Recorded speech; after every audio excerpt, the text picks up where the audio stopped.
Midi Culture.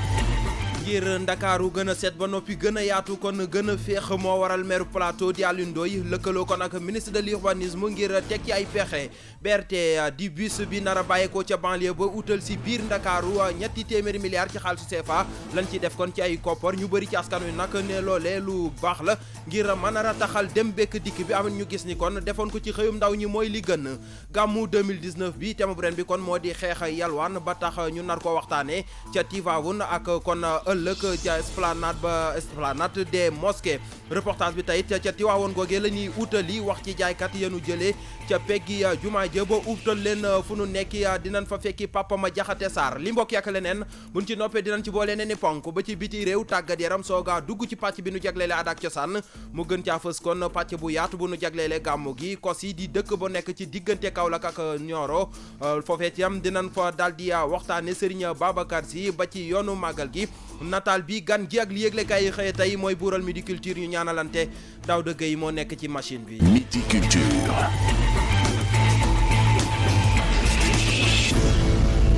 Midi Culture Serigne Saliou Seck moo ciy feggoog Dior Mbodj ñu am ci mbégte ak contentement bu mag di leen ko faram-fàcceel Dior maa ngi lay nuyu. fay naa la Serigne Saliou Seck maa ngi nuyu mboolem ku ñuy teewlu ci 99.4. mi ngi noonu na leen ko waxee ca bopp ba rek la ñuy duggee génn ci yaatal gi ngir gën a féexal Dakar loolee moo sabab mairie bu Plateau lëkkaloog ministre de l'urbanisme. Abdou Karim Fofana kon la ca àndal fexe rek ba lépp lu di ak mbalit ñu xool bu baax naka lañ ko mën a jëlee ci Ndakaaru ba loolee lépp nag tax dëkk bi yaa ngi tàggalikoo ak li nga xam ni moo di mbalit leeral geek Alioune Ndoye maire bu Dakar Plateau. convention boobu lan li ko wund mooy dañoo bëgg defaraat dëkkuwaay cet gi vraiment encombrement yooyu yëpp ñu mën koo wàññi dindi ko ñun nag boo gisee ni mu demee parce que dañoo bëgg askan bi def ko yëfam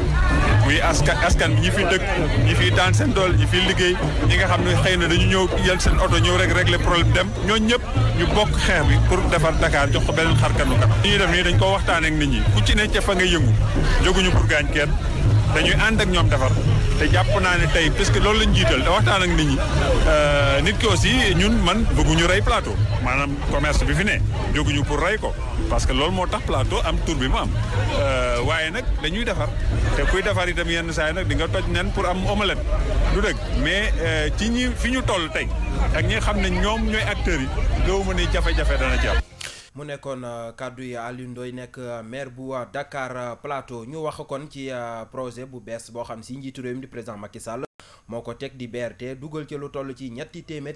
ci milliards ci xaalisu CFA. ma nga noonee bis bu gaaw lool ne ak saxaar daanaka di jóge Guédiawaye dem fa nga xam ne moo di Petersen ñetti téeméeri milliards nag la ñu ca def ca koppar ga ñenn ci askan wi loolee ak yàq la am na feneen foo xam ne xajoon na fa ña ca des jàpp ni loolee dina tax dem beeg dikk bi gën a yaatu ci Ndakaaru Penda Badji. soxna si loolu de maa ngi koy doog a dégg ci yow xanaa loolu amul communication man de xaw ma si dara moo tax mënuma ci wax. naam ñenn ñi xamuñu ko moo ne day bus rapide transit projet la bu ñu teg ngir gën a yombal dem beeg dikk bi mu war a jóge Guédiawaye Grand Médine ba Petersen di ab projet bu nar a yombal bu baax dem beeg dikk bi wàññi itam embouteillage bi fii ci Dakar il est citoyen dëkk ci Guédiawaye di ko rafetlu. non BRT moom dañ ciy féliciter président de la République parce que dem beeg dikk bi moom képp ku ciy jàpp surtout ci banlieue bi maanaam da ngay jàppale banlieue bi quoi parce que tey li ñu jàngal maanaam ci embouteillage maanaam Sénégal doon na ñàkk 10 milliards par année kon BRT bi su ñëwee pour yombal dem beeg dikk bi dina arranger banlieue bi ndax banlieue bi li ñuy xëy di dem Dakar dafa bari. waaw gis naa si njëriñ puisque nee nañ pour dem Dakar léegi dina wàññi durée bi comme par exemple boo bëggoon dem fi ba Dakar mën nga ko dem au lieu de 45 minutes mën nga ko def 30 à 15 minutes. donte ni rafetlu nañu bile projet terewuñu gis nañ ci ay inconvénients Serigne Mbaye jàpp ni amoon na ay priorité yi nguurub Sénégal waroon dëgmal bokk na ci xëyub ndaw ñi. instant bi man bu ma doon gis priorité mooy emploi des jeunes. xam nga Sénégal lépp loo def lu baax ñu ne du priorité. puisque y a plusieurs projets yoo xam tey du ñëpp a siy bénéficié wu. di Guédiawaye rek la tey jeunesse Guédiawaye am na ñoo xam liggéey lañ gën a soxla ko BRT. tey banlieue bi dañuy am lu ñuy xasee ne maanaam jànguñ dañoo bari. te BRT bi li mu mën a générer ci emploi dafa bari. parce que li ñu dégg rek ci ministre bi lu mu wax nee na bon dina mën a recruter 1500 emplois directs avant dara di xew kon loolu ña ñoo ciy bénéficié wu du banlieue. bus rapide transit fas yéene taxaw ci lu toll ci ñaar fukk ak ñetti station bokk na si ñetti pôle d'échange ci Guédiawaye Grand Médine ak Petersen mu nekk ab projet itam ba nga xamante ni ñu ngi ciy xaarandi lu toll ci 144 bus ñu mun a yàpp lu toll ci 150 passagers ginnaaw inauguration bi nag bi les projets ñu war ko matal atub 2022 naam sax ñu bëri ñu ngi xaarandi ngir ñu mun koo bare laata app boobule.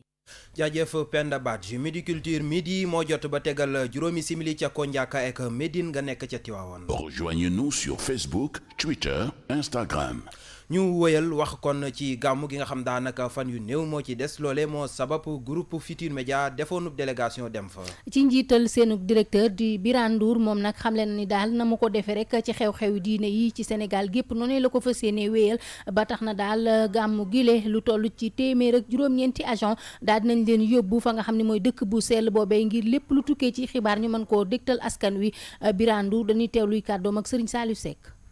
waxtaanu mbokk la fii suñu kër la comme niñ koy waxee rek ñun journaliste liggéeyam dafa metti xamuñu parparloo suñu kilifa Youssou Ndour daf ñuy wax toujours bu diine di xewle ñëpp ñàkk donc muy màggal muy gàmmu fii ci Tivaouane Ndiassane di Kaolack fu mu munti doon Thiénaba dañuy dem am fa taxawaay bu mat sëkk muy chrétien yi lépp li nga xamante ne diine bi daf ko laaj dañuy jël matuwaay yi ba mu mat sëkk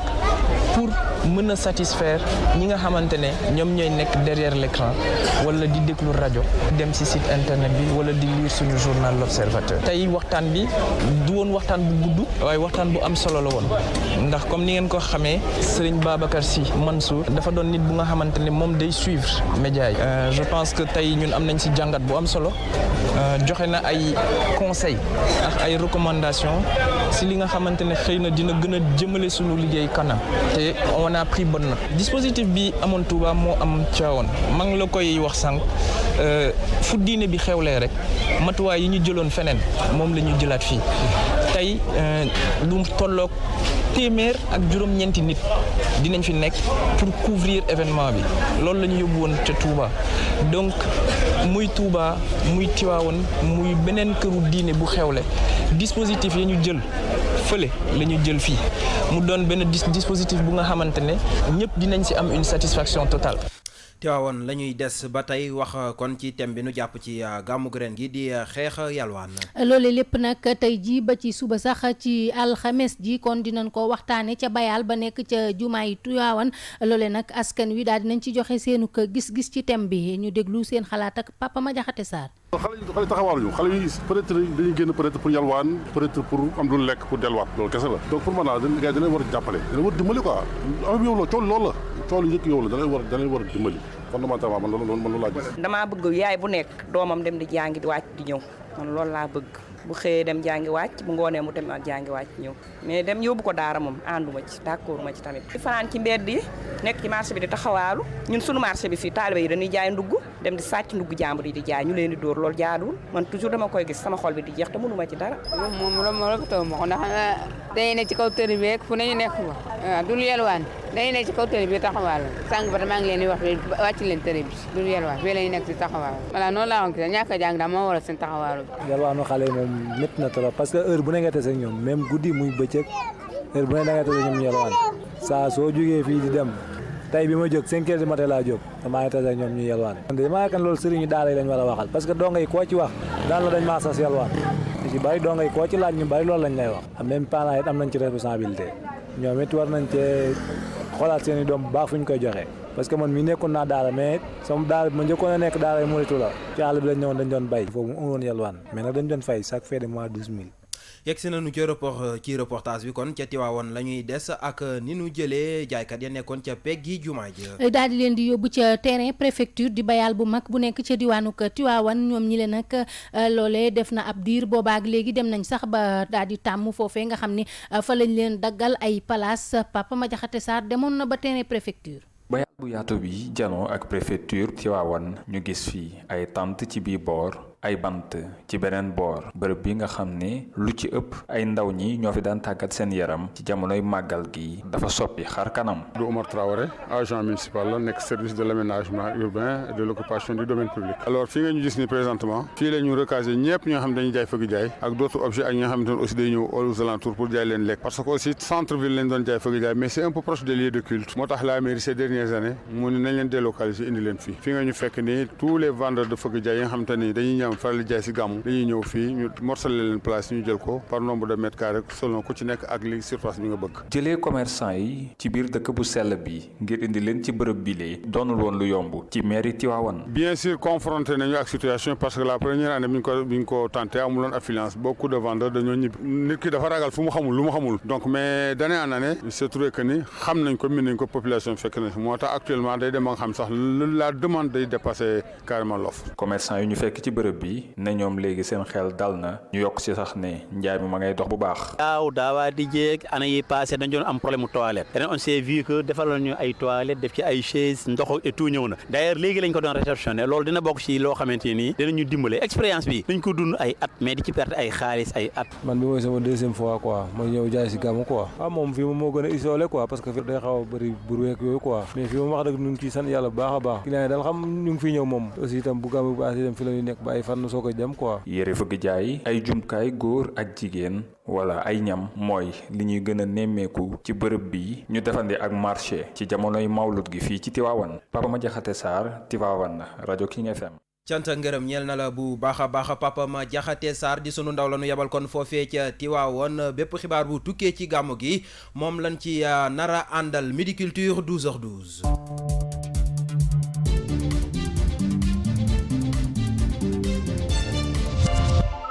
bàkk boobee xibaaru biti réew yi lay yëgle ak ñun ci studio bi Kumba Ba maa ngi lay nuyu. maa ngi lay fay Serigne Saliou nuyu naa Dior auditeur ak internet yu King FM. fay nañ la Adja Kumba Ba kon ca république démocratique bu Congo ca penkub dëkk ba ci boppam fukki doomu aadama di ay civil ñàkk nañ seen bakkan ay milice ñoo def lu ni mel. démb la xew ci talaata ji kon ci guddi juróomi fan ci weeru novembre atum 2019 ci ab cong boo xamante ni nee nañu ay milice di way fippu yoo xam ne ñu ngi fekk baax ci réewum Uganda bokk it ci force démocratique alliés ñu dippee les ADF ñoom ñoo ko daal di def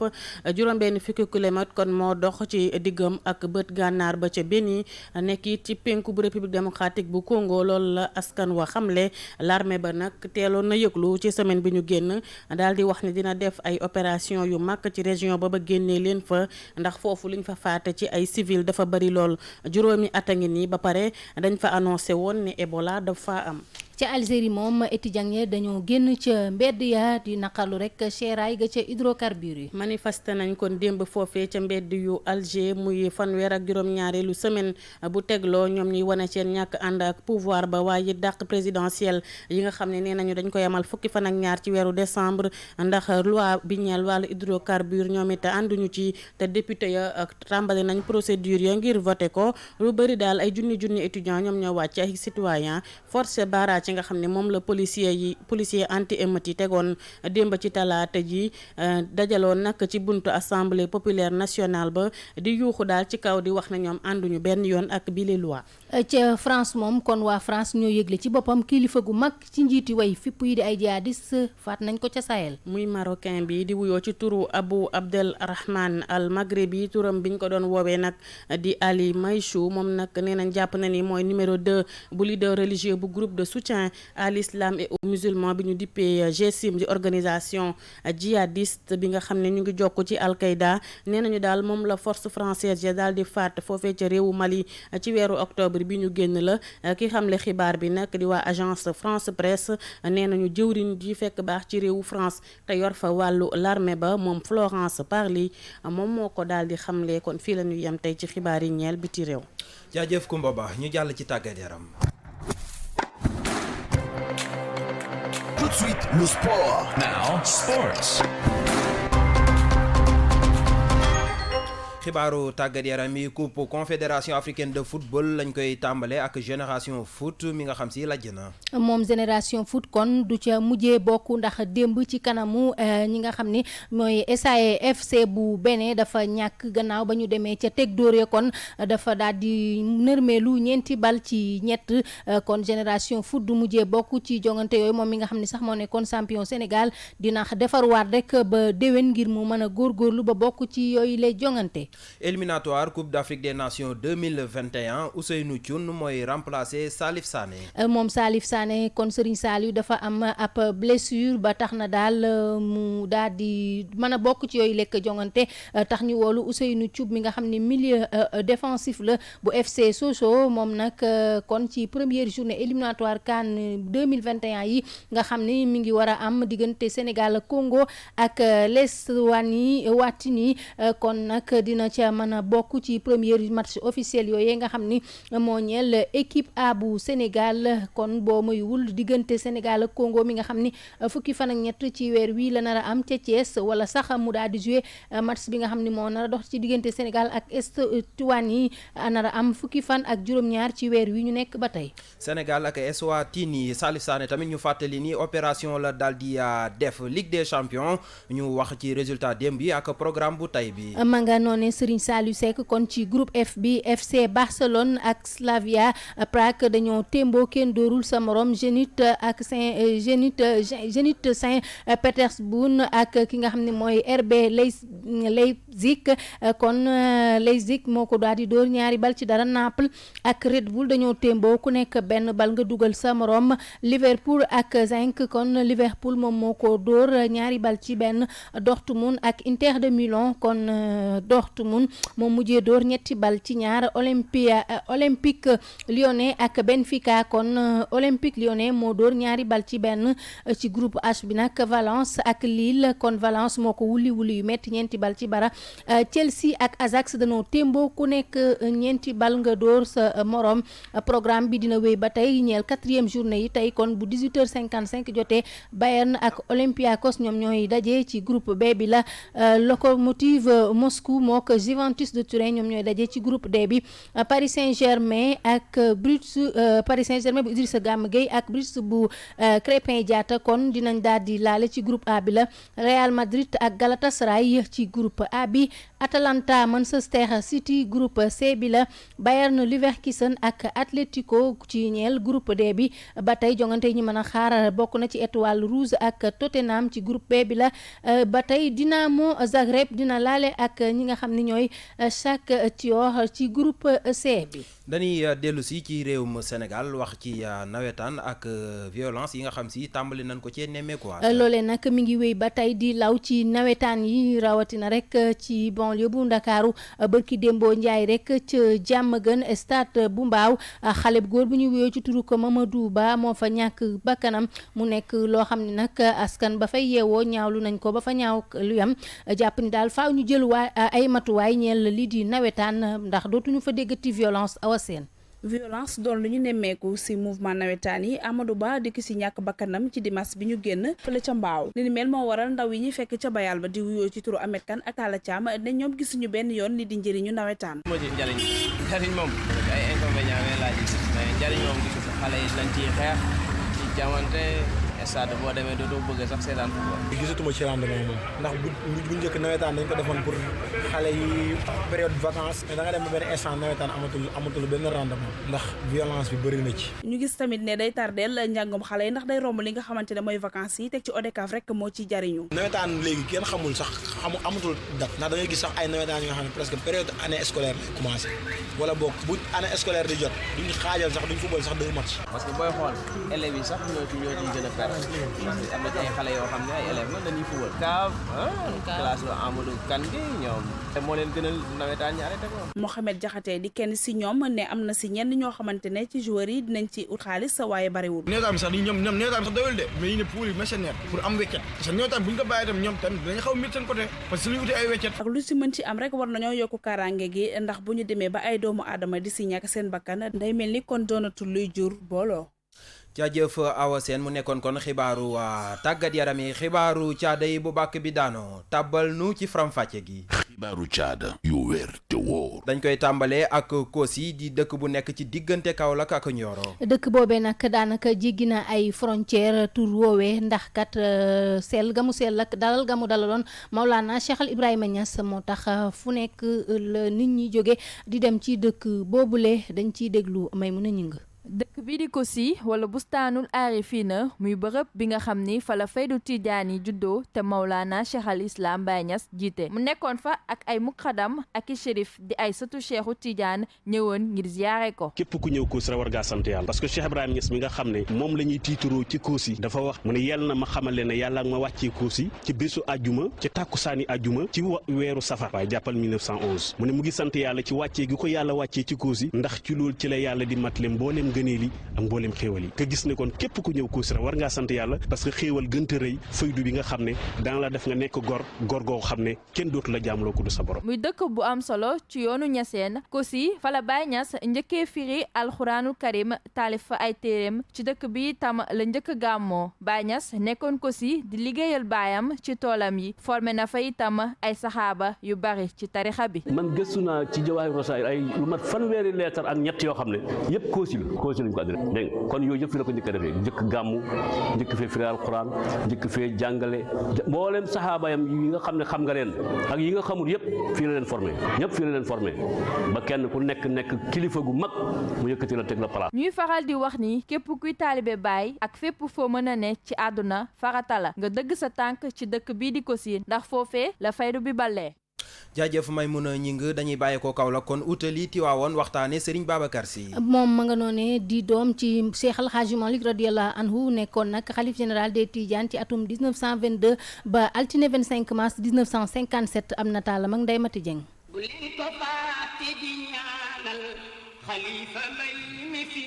Serigne Babacar Sy diggante 1885 gi mu gane see àddina ba 1957 di at bi mu wuyjee boromam juróom-ñaar fukki at ak ñaar yi mu dund yëpp ci topp ndigalu borom bi subhaanahu wa taala la ko def ba ni mu fi bàyyeekoo. xaqiqatan sëñ Babacar Sy yàlla mi ko sàkk rek ko xam réew mi yëpp seen xel jàpp na ci nit yàlla bu mag la te itam yonente bi alayhi salaatu wasalaam moo ko taarifal ndax yonente bi alayhi salaam moo ne al ulamaau warasatul anbiyaa ñi yàlla may xam-xamu diine xam-xamu jikko xam-xamu ngor ñu koy jëfe ñooñu ñoo bokk ci ñi doon Seydina Muhammad alayhi salaam te yàlla mayoon na ko loolu. doom la ci Seydi El Hadji Malick Sy mu tedd ma ak soxnaam si di soxna Rokhaya Ndiaye Serigne Babacar Sy gannaaw baayam bi moo njëkk a toog ci xilaafa Tidiane loolee 1922 ba 1957 def ci nag liggéey bu am solo laataa loolu fekk na wéjuram bu tedd bi waajal ko yóbbu ko Ndar ngir mu jàngi fa alxuraan ak sharia ak itam mboolem xam-xam boo xamante ne nit dina ko jàng bi dara desul lu dul wéjuram bii di El Hadji Malick Sy wuy ji boromam Serigne Babacar Sy la woolu mu jóge Tëngéej ànd ak xaritam ba Seydou Nourou Tall. bis dafa nekk Ndar Seydou Hadji Malick nekk fii ci Tiwaawan di wooteel yàlla woo ko ne ko dama la soxla nga jóge si mu ni ko ndax man dem Louga mu ni ko Louga dafa am nitu yàlla bu fa nekk te ñaari nitu yàlla mënuñoo bokk benn ëtt mu ni ko kon ndax ma ñëw Thiès mu ni ko Thiès dafa jóge bu ëpp mu ni ko ndax ma dem Dakar mu ni ko Dakar dafa lëndëmani mu ni ko kon ma nekk Tëngéej mun ko hakaza baax na loolu moo déplacé Serigne Babacar Sy mu jóge Ndar nekk Tëngéej ba bis rek way juróom wu tedd wi Seydou Hadji Malick woo ko ni ko dama la soxla. keroog la ko dénk ay kàddu jox ko ay tegtal ci diine teg ko ci yoon boo xamante ne wàcc ko moom it ba ni mu dëddoo àddina Serigne Babacar Sy moo njëkk a sos daayira ci yoonu Tidiane dippee ko daayiratul Kiram Serigne bi le 25 mars 1957 la wuy ji boromam ca Tiwaawan ganu ko denc ay doomam El Hadji Mansour Sy Cheikh Tidiane Sy Al Maktoum ak Serigne Abdou Aziz Sy Al Amin yeggali liggéey bi ñoom it ba ni ñu wuy jee seen borom. jaajëf Ndeye Mati Dieng ñu jàll ci yoonu màggal gi. tey nag Serigne Saliou Seck fas yéene ñoo waxtaanee borom 40 ans zéro faute maam Abdou Aziz Dabakh. daarul hana wa kadal ghina wa kadal muna daarul habibi qulubuna tahwaha. dal leen ak jàmm ci rubrique bi ñu duppee yoonu gàmmu gi. taybatun taabat li tibi usuliha ومدينة رب السماء سماها. tey nag ñuy waxtaane maam Abdou Aziz Sy Dabakh radiyallahu taala anhum moom Dabakh nag mission bépp lenn rek la woon moo di jàmm sax l'islam am ndam jullit yi bennoo te mission boobee àddina sépp maase nan nangu ne matal na ko laataa mu fiy bàyyeekoo loolee nag manees na noo wax ni ñaanuk waay juróom wu góor wi ci boppam moo nangu ndax nag maam Abdou Aziz Sy Dabakh bu muy nekk tout tànk ci la ko baayam di El Hadji Malick Sy Maodo téye ak ñaari loxoom te boobu amagul sax at wax ne yaa hudaati fii shiddaati ilam takun anta faman yunxusini min ridda maam Maodo dafa waxoon ni ki ma téye nii sama loxo di ko nax ba duppee ko Abdou Aziz Sy ëllëg bu diine amee lu ko naqari bay jooy mooy kiy feral ay rangooñam ëllëg mbokk gi bu amee ay jafe-jafe mooy ki koy defar ëllëg bu lislaam amet lu ko naqari mooy kiy feral ay rangooñam maam Maodo ne Abdou Aziz Sy mi ëllëg defarkat rek lay doon Serigne Babacar Sy radiyallahu taala anhum itam dëggal lu ni mel ndax bind na ab bayit ci Dabakh wax ni hënni an li Dabakhil xulóobi li rabbi xat-xab charrawu mawlaahu xuraata aynini Serigne Babacar Sy ne moo ngi ndokkeel Dabakh mi boole xol yi ba yóbbu leen ci yàlla te loolu nag bépp tarixa mën nañ koo seede ndax taxawaay bi mu amoon ci yoonu murit boobule taxawaay la amoon ci yoonu ñaseen am taxawaay bu ni mel ci digganteem ak waa laayeen waaye te taxawaay bu ni mel la am ci képp ku mu bokkal lislaam maam Abdou Aziz Sy Dabakh daanaka këri diine yépp la doon gane ji naam ne jamono jooju bokkoon na ci ñi fi mag ci xalif généraux yi fi nekkoon Touba Mbacké sax bëri na lu mu fa daan dem moom Dabakh bokk na ci nganam yi mu amal Touba Serigne Cheikh Thioro Mbacké ne ko inna firexna bi itiyaanil azizi lana habdal azizi fatal fityaani fi zammaani Cheikh Thioro Mbacké ne ñun waa Touba bég nañ ci yàlla mi nu andil Abdou Aziz Sy Dabakh ndax nag kenn la ci ay maasam ci jamono yeneen i seede yoo xam ne si daanaka bépp tarixa maase nañ ko defal ndax taxawaay bu rëy bi mu ci amaloon ci ak fàttali sax jamono ji ñuy ubbi grande mosquée bi nekk ci Dakar président Léopold Sédar Senghor dafa demoon ca kanamu Serigne Fallou Mbacké ne ko comme que yaa fi mag ñëwal nga jiite julli ga Serigne Fallou ne Senghor jumaa jooju nekk ca Touba ak ubbiteem murit du ko jiite tiijaan du ko jiite xaadir du ko jiite laayeen itam du ko jiite waaye jumaa joojee jullit ak xan moo koy jiite Senghor ne ko kan moo fi jullit ak xan Serigne Fallou Mbacké ne ko maam Abdou Aziz Sy Dabakh ma ca Tiwaawoon leer na ni ma jullit ak xan la lii mbokk yi lañ leen andiloon ci rubrique bi ñu duppee yoonu gàmmu gi di leen jox dig daje ëllëg incha allah. hayhaat ayna almisku min nafaxatiha mal misku illa jifatun bidimaha. jaajëfal nañ ko bu Suivez-nous baax sur notre site web www.kingfm.sn. ñu wëyal pàcc bi nu jagleel aada ak cosaan ci biir Midi Culture wax ci Samba Félix Ndiaye nekk cinéaste boo xam ni mi ngi bay waaram bu baax a baax ci cinéma. moom moomee nag ay série daal dinañu ko indi ci moom nekkoon nag koo xamante ne si cinéaste bu ñu ràññee la gën a fësal li nga xam ne moom moo di wàllug cinéma ak œuvre yu am solo yi nga xam ni moom la doon def ay série yoo xam ni tukkee na ci ay ñoñam kenn ci ñoom di Abi Ndiaye ñu teewlu ko ak Aminata Ba. nit koo xam ne dafa bare woon ko yu baax yi ba nga xam ne finalement sax sooy wax da ngay defe ne amul défaut. Samba nag nekk nit koo xam ne dafa teel a bëgg cinéma biñ nekk xale amaguñu sax fukki at dafa daan jël benn rideau bu weex def sondeel ci ginnaaw di def cinéma de quartier pour xale yi te pourtant boobu amagul sax fukki at teel koo bëgg nag nii mu musa mel dama ko daan wax toujours Sénégal njaay gi nga xam ne ku sol ñetti abdu wala costume rek la ñuy déglu yow kenn ñi lay déglu lu bare de ngay mel ni étudiant toujours rek ak sa look bi mu may wax toujours man maa ngi wax ak ñi am dégg-dégg ndax parce que ñëpp amuñu dégg-dégg du ko am nopp rek am dégg-dégg te ñooñu dinañ ma déglu bëggoon na xale yi bëgg cinéma lool bëgg leen dimbali bëgg seen kii gën a facile seen bés parce que ñoom biñ ciy dugg metti woon na torop yéeneem yëpp moo di woon ubbi fii benn école cinéma ci village Ngor bi parce que def na ci Ngor waa Ngor benn film bu ñuy wax Ngor l'esprit des lieux pour wane jigéen ñi seen méttit ak seen coono buñ daan wut kër yi ak soxor yi ñuy jaay di ci dimbali seen waa kër yi mu amoon yéene nag ba jënd terrain foofu pour def ci benn école cinéma pas pour sénégalais yi rek wala pour africains yi rek pour xale yi bëgg jàng cinéma yëpp am bëggoon na def film tamit ci Pape Cheikh Anta Diop amoon na tamit benn soldat sénégalais boo xam ne ñu ngi ci waxtaan yi bu defoon ay jaloore bëggoon na def tam film ci kooku wante nag loolu ñetti mbébét yooyu daal xam naa ne yóbbaale na ko te réalisé wu ko. nekkoon kàddu yi ki nga xam si moo di Abi Ndiaye di rakk ci Samba Félix Ndiaye Midi Culture ñu jàll ci nataal bi. Le portrait du jour. tey ñu leen di fàttali Amadou Elimane Kane. moom mi la nag jàngalekat la woon nekkoon tamit ab bindkat daal di nag gagné prix yu bari loolee lépp Fatou Sow dikkaat na ci. Amadou Elimane Kane bindkat jàngalekat sénégalais bi fekk baax ca Dagana bind na téere yu bari gëstu ko ci wàllum renaissance africaine mu daal di koy fësal ci ay revue scientifique wàllum éducation lu ko soxal la nekkoon na ab jàngalekat ca Paris consultant itam ci Sénégal ci lu soxal wàllum éducation ak culture nekkoon na tam fondateur de l'Institut culturel panafricain et de recherche de Yéné ICPR ci wàllu jàngale ak lépp lu soxal éducation jot na si nekk ci diiru ñaar fukki at ak juróom borom ñaari xar kanam yi xaranteem ci wàllum bind ak jàngale kenn du ko naatable looloo waral sax ñu jébbal ko ci atum 2016 prix international de la renaissance africaine ak prix du penseur de la souveraineté ci atum 2016 ci at moomee itam lañ ko jébbal prix littéraire Fetkan wàllu bind fësal na téere yu bari li si mel ni les rayons des calebasses ci atum 1995 la parole du baobab ci atum 1999 un océan perlé d'espoir ak yeneen mbindam yépp mi ngi koy tubbee ci gisinu Afrique noire. jaajëf Fatou Sow Midi Culture ñu jàll ci gan gi. Midi Culture ganu xibaar yi. tey ñuy dalal Mame Fama Camara. moom mi ne nag taskatu xibaar la bindkat la yàggul rek la génne ab téere di ci waxtaane nag jigéen ñeek histoire que benn couple ak jafe-jafe yi nga xam ne ñu ngi koy am ci société bi loolu lépp waxtaanu yàlla séq ak Dissa Prera. tey suñu invité du jour mooy Mame Fama Camara moom nag auteur la bind na ñeenti livre bii nag mooy 5e livre bi da nga génnee benn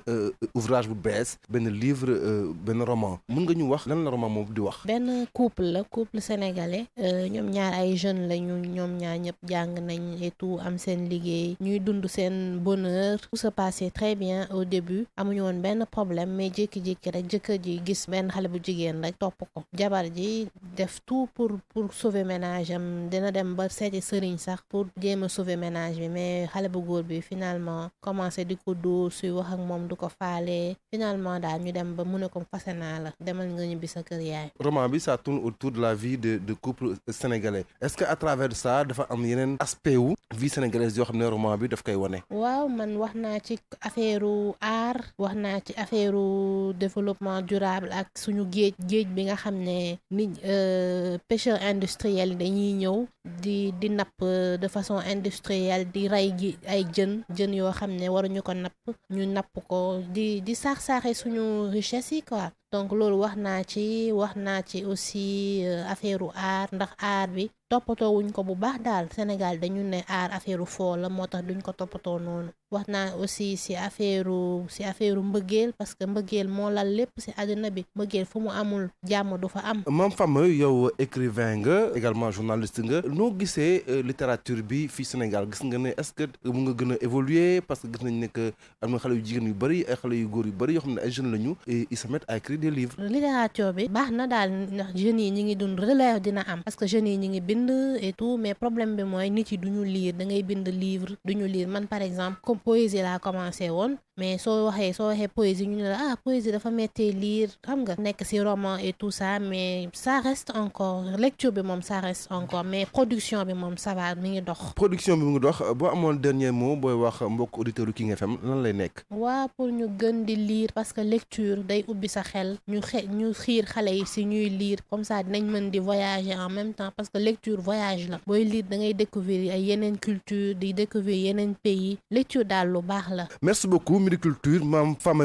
Camara moo nekkoon suñu invité du jour Mame Fama Camara moom nekk journaliste la mais également écrivain la. jaajëfal nañ ko bu baax Dissa Prera Midi Culture ñu jàll ci li ci yéene kaay ak Serigne Saliou Seck. duma la topp demuma ku fa amul soxla moo koy wax soxlaas doyen des juges jamono ji moo di leeral coowul pétrole bekk gaz bi nu tuumaal Aliou Sall ak Franck Timis ubbi la tribune journal des médias bi ne scandale 6 000 milliards yi doyen des juges déglu na démb Abdoul Mbaye njiitul parti ak Birahim Seck bu Forum Civil waaye nag yéene kaay bi nee na Birahim Seck moom dafa gën a dugal Aliou Sall ndax bi mu génnee démb li mu xamle moo di wax na lépp la mu xamoon ca mbir ma tey ragalu ca saala yaay ndeer réew mi quotidien Birahim Seck kay li mu xamle moo di dossier Petro-Tim bi dara jafewu ca waaye nag nguur nguur gi ci boppam ñoo bëggul lu leer critique yéene kaay ne njiitul Forum Civil di Ibrahim Seck juróom fukki simili ak juróom la def ca kanamu doyen des juges ba noppeet bi mu génnee li mu xamle moo di mbir mi dara jafewu ca te it mën naa leer keneen ku nu woolu woon ngir ay leeral ci coowul pétrole bekk gaz bi moo di Abdoul Mbaye la Tribune ne njiitul acte itam bi mu génnee li mu wax moo di la mu waxoon ca kanamu dikk di division des investigations criminelles rek la waxaat doyen des juges te nag juge bi ci boppam moo bëgg lëndëmal xeli waaye nag yore na bagage yépp ngir leeral mbir yi critique yéene kaay ne li leer daal moo di Aliou Sall surf sur le politico fraternel la bëgg a def maanaam di nax askan wi dinaan leen amul benn jafe-jafe digganteem ak magam di président Macky Sall laas ne monte nag président Macky Sall jaasi la te kenn du ko jiitu ci mbaram ubbil yéenekaay bi journal bi ne njiitu réew mi di président Macky Sall teg na Serigne Mbaye Thiam place am ci yorinu ndox mi rawatina ca kaw ga réew mi quotidien wàllum ndox moomee SDE di kër gi ko yore weddi na xibaar bi doon daw ci biir réew mi fan yi naan ndox dafay manqué ak dañuy dem ci ab grève fan yi ti li ñuy waxtaane ci réew mi moo di bali fital yanu jàppe woon ca Pire ubbil libération journal bi ne bali fital yanu jàppe woon ca Pire mbir maa ngay bëgg a ëppi loxo ndax nag mbiri terrorisme lan cay njort ba tax démb la ca procureur ubbi ab information judiciaire ngir tuumay association de malfaiteurs di ñu lëkkaloo di defi ñaawteef bëgg koo jaare ci mbiri terrorisme journal bi ne Macky Tall Ndiaye di waaju doon dawal oto bi yaboon bali fital yi ak Ahmed Ndiaye ma mu doon woo ñoom ñaar ñëpp gaay yi jàpp nañ leen ba dóor leen mandat dépôt tu mooy yoot ñi nu jàppe woon ci mbiri Sinébar mi marine nationale jàppe woon ci biir géej gi ubbil l'Observateur journal Futurs Médias bi ne juróom benn nit ya nekkoon ca bato ba yaboon drogue ba ca kanamu procureur lan leen jëmale fi nga nu jëmee ko gën la waa APR daan wax président Macky Sall moom Macky Sall moomee source a nee na coowul datub élection locale yi jeexal na ko démb lan fesalub amendement ne gën koo sore élection locale yi ñaar fukki fan ak juróom-ñett ci weeru mars atum 2021 ci lan koy organiser enquête yéene kaay ne ndax ay naxaate amu ca ndax nag boo leen seetloo atum 1984 ba léegi Sénégal mosuñoo respecté datub élection locale te it aji élection moom dañ caa sax far ëppal source a ne lu ci man di am daal Aly Ngouille Ndiaye génne na yatu kel wa Mamadou Lamine Diallo ci Walf Quotidien li lépp nag stratégie la yu président Macky Sall teg Cheikh Amar tane na ubbil libération journal bi ne Cheikh Amar gannaaw accident bu metti bi mu defoon tane na bay sant yàlla boole ca nag di woote ngóob may xew ca Xelkom te nu jàpp ko fukki fan ak juróom benn ci weeru novembre bii nu dëgmal ñun Vox Populi fekk fa Ousmane Sonko journal bi am nataalam la xëy fesal ci xëtam boole ca dinu xamal ni borom système bi baaxul ba tax ñu duppee ko anti système da caa sax far boole gaa yi fare ci kujje gi lii nag tax sama naataango yi jàpp ni mbiri Ousmane Sonko moom moo ngi leen di bëgg a jaaxal li jaaxal ñu bëri la Tribune nee na moo di li xale yu góor yi jógtee mu di rocc seeni tuñ ba mu xong cur di far nuroog sax jigéen Vox Populi ne Sénéra itam génne na leneen lu jaaxal ñëpp ndax nag waa Sénéra nee na léegi dañuy tere xeesal ci télé yi ak ci rajo yi. jaajëfal nañ ko baax Serigne Saliou Seck kon wàllu musique la ñuy tàggatoo tey. dañuy woyal jublu gàmm gi ba léegi loole moo sabab ñu digtal leen tey woyu Njaga Mbay bi mu duppee ñetti ab duñu teewlu.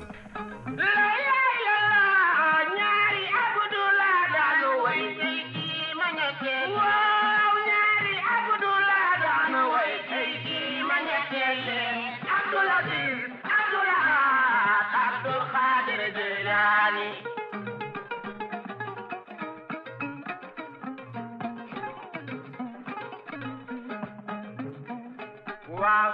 ñaari Abdullah daan way tey jii ma ñetteel Abdul Aziz Abdul Ahad Abdul Qadir Jeylaani mi ngi noonu mbokk yi kon foofee la ñuy yam ak yéen ci Midi Culture yamoo kon li ñu cërale woon ci waxtu jeex ba ñu xaabaabal di la jaajëfal bu baax a baax Dior Mbodj. jaajëfal naa la Serigne Saliou Seck jaajëfal mboolem ku ñu doon bàyyi xel ci 99.4 ak ci www.kingfm.sn. cant ngërëm ñeel na bu baax a baax Daouda Gueye mi nekkoon ci machine bi production Kader Lo digital Yacine Pouy réalisation Dissa Prera léegi kon Lari Samb mooy ñëw wéyalaat King Feeling lu mooy loolot maa ngi jaajëfal képp ku jàpp ci Midi Culture ba mu yemb mbokk yi yàlla na jàmm yàgg.